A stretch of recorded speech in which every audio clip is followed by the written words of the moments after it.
How to transfer from Web3 wallet to Binance. So in this video, I'll show you step by step on how to transfer from Web3 wallet to Binance exchanger.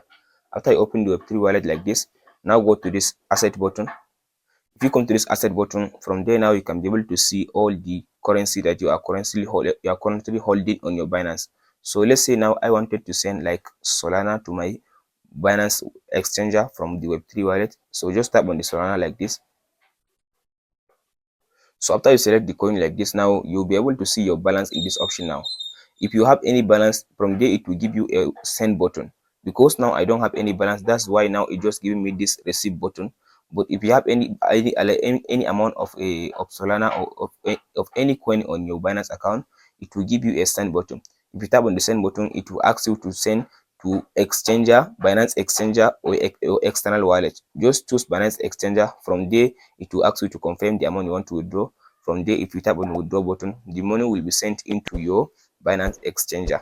That's it on how to transfer from Binance Web3 wallet to Binance exchanger.